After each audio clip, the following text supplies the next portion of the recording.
Okay, let's do some joint distractions for the hip. Let's get into a kneeling position, and let's set up an anchor in front of us with a large loop resistance band, and then we'll take that band and we'll wrap it around the top of our thigh, right where our hip socket is, okay?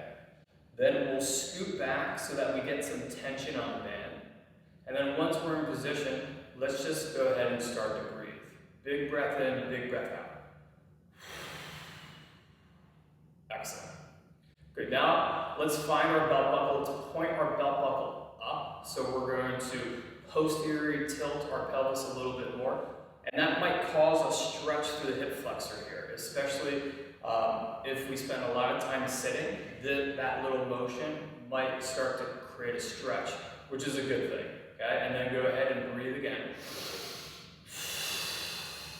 Let's emphasize a long exhale here. So that long exhale is going to help our bodies to relax a little bit more. Good. So the next thing we should do is go ahead and create some movement. We're just going to shift the hips left and right. So lateral translation of the hips very slowly, just changing positions at the hip sockets. It's very minute, okay? It doesn't have to be big whatsoever. Just changing positions a little bit. Good, now let's also manage the tension in our body as we do this. So long breath out, trying to stay as relaxed as possible. Good. So then we can take this a little bit further by reaching as we shift. Okay, again, we want to be slow as we're creating these movements here. If we move too fast, we might stimulate the muscles into contraction. And that's then going to start to create more compression on the hip. And that's exactly what we're trying to undo right now. Good. So then, instead of shifting and reaching, let's change. Let's rotate the shoulders, which will then also rotate the hips. Again, we're keeping the movement nice and slow, rotating, kind of like we're running. And if you want to use the arms like you're running, feel free. The more that we can exaggerate the rotation of the shoulder, the more we're going to rotate the pelvis, which is then going to create internal and external rotation at the hip socket, which is ideal as we're creating this joint distraction. Good, let's finish up one more rotation each side. Again, keeping it nice and slow. Perfect. Now let's do the same thing on the other side. So we're going to get the band up as high as we can on the thigh. We're going to step back, kneel down, and then once we're here, we're going to find our belt buckle. We're going to lift that belt buckle up and just start to breathe. Nice long breath out. Again, really emphasize a long exhale. Perfect. Good. Then we can go ahead and move into those lateral shifts. So just slightly sending the hips out to the left and out to the right. Keeping the movement very slow. Good. We don't want to surprise the body with moving too fast. We want to keep the body relaxed as we just slide the hips from left to right. Then we could go ahead and add in the reach. Good. Try to exhale as you're reaching. Good. We're keeping the movement nice and slow. Setting the hips as far as we can left and right. Big long exhale as we're reaching. Let's do one more each side. Perfect. So then let's switch into rotation. Let's turn the shoulders as far as you can one way, and then the other way. And this rotation is going to rotate the pelvis, and that's going to create internal, external rotation at your hip socket. Good. Go ahead and exaggerate the arms as if you're running, if you'd like. Now let's do two more on each side. Big exhale. We're trying to stay relaxed as you do this.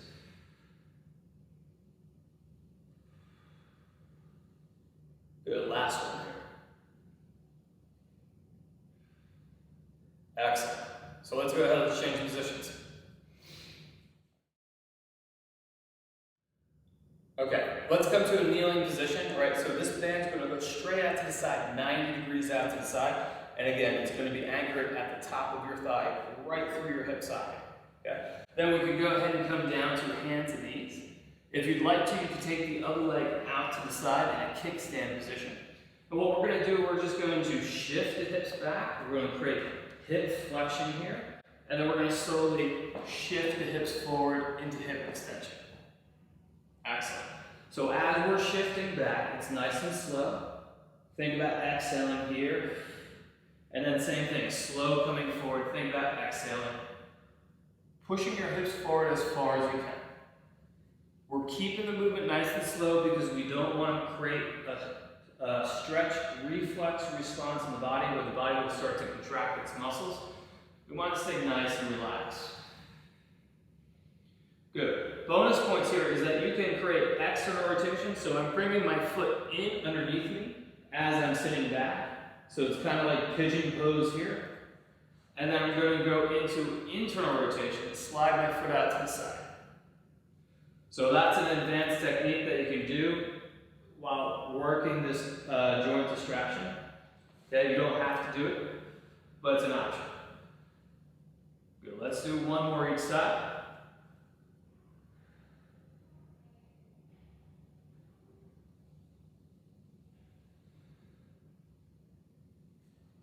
Excellent. And then we'll change sides.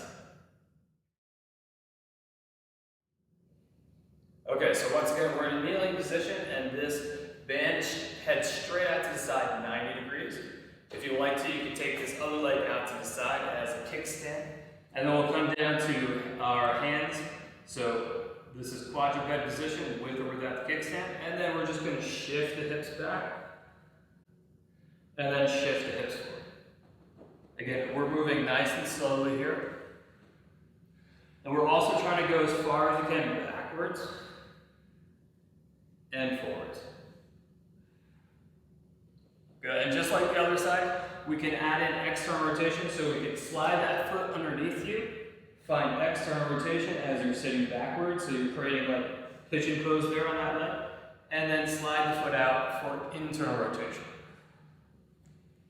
Good. Focus on nice long breaths out, especially as you head towards your end of range of motion. So when you're at the farthest position, think about exhaling out. So that will help your body to stay relaxed. Let's do one more in each direction. Nice slow movements. Just asking for a little bit more. Excellent. Okay, and then we'll change to another position.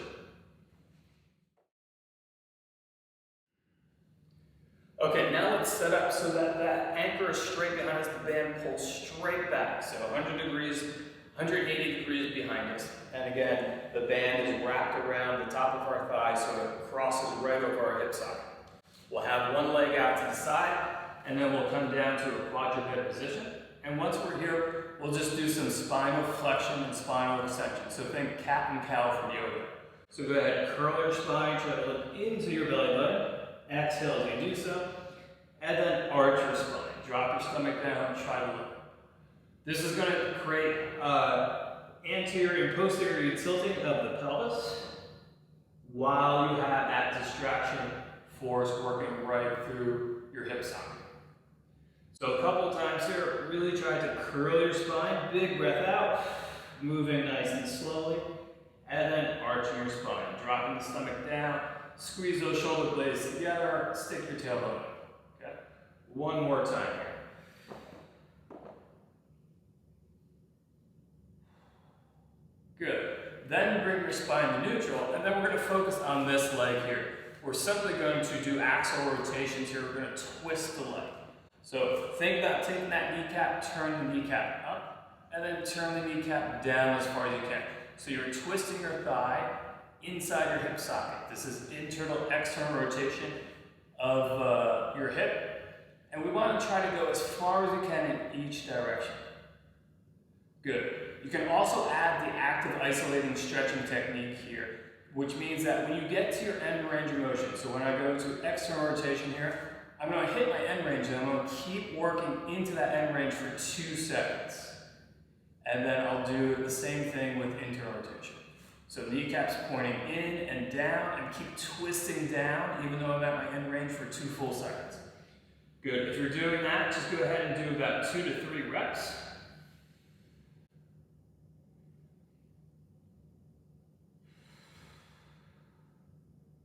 Good. Let's do one more of each.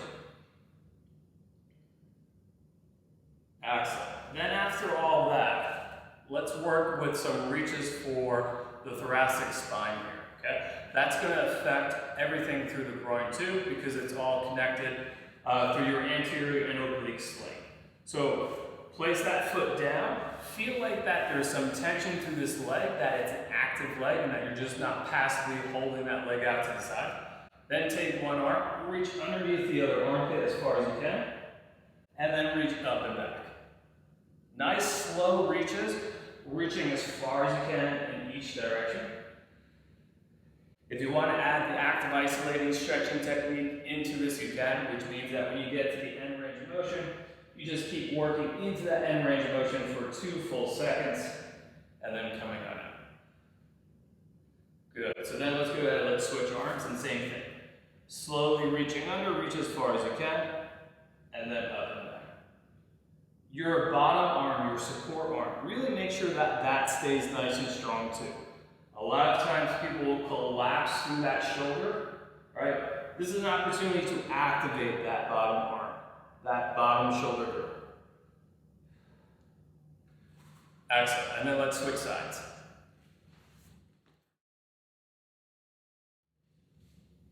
Okay, so we have the same setup that we had on the other side. So the band is directly pulling straight back, 180 degrees, legs out to the side, and then we'll come down to hands and knees. And we'll start with our cat-cow, our spinal flexion. So you're going to try to look into your belly button, exhale as you do so, and then spinal extension. Drop your stomach down, try to look up to the sky, point your tailbone up, okay? Nice slow transitions here, so when you're going back and forth between positions, nice and slow. Get to your end range and just ask for a little bit more, and then switching directions. So cat-cow, spinal flexion, spinal extension. You should feel how your pelvis is tilting in 2 different directions. Belt buckles pointing up towards the sky, and then belt buckles pointing down and back. Good. Let's do one more. So really try to curl that spine, belt buckle up towards your nose the best that you can, and then turn your belt buckle down and away from your nose. Excellent. Good. From here, let's move into our axial rotations of your legs. So you're going to focus on the kneecap. You're going to turn that kneecap up towards the ceiling, and then down towards the floor. Okay? If you want to add in the active isolating stretching technique here, this is a great opportunity, which means that when you get to your end range of motion, you're just going to work into that end range of motion for 2 full seconds, and then switch and go in the other direction. The active isolating stretching technique helps to fire up your muscles. So as we're creating more space in the body right now, you can also activate your body. Good, let's do one more in each direction.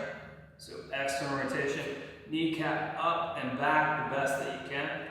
And then internal rotation, kneecap down and towards the floor the best that you can. Good. So next, let's move into our reaches. So place that foot flat on the ground. Activate the leg, press the leg into the ground. Then take the arm, reach under as far as you can. Big breath out as you do so. Then slowly bring that arm up and reach behind you the best that you can. Okay? Let's do that 2 more times. Exhale. If you want to add the active isolated stretching technique here, you can. You can keep reaching for 2 full seconds, and then you can pull it out and back. Good. Let's do it one more time. Keep your bottom arm nice and active. So press the floor away with that bottom arm as you're reaching in both directions. Excellent. Let's switch sides. So again, keep that bottom arm active. Really press down so that shoulder girdle is engaged. You're going to reach under as far as you can. Big breath out. And then slowly come up, reaching up and back. Again, we're trying to keep our transitions here, our movements here, slow so that we're not going to stimulate any stretch reflex that may cause your body to start to contract certain muscles that we're trying to stretch right now. Such as your groin, such as your hip flexors. Good, let's do one more reach each way. Try to go a little bit further this time. Get to your end range, just ask for a little bit more, keep that bottom arm active. And then get to your top, and just reach back a little bit more. Excellent.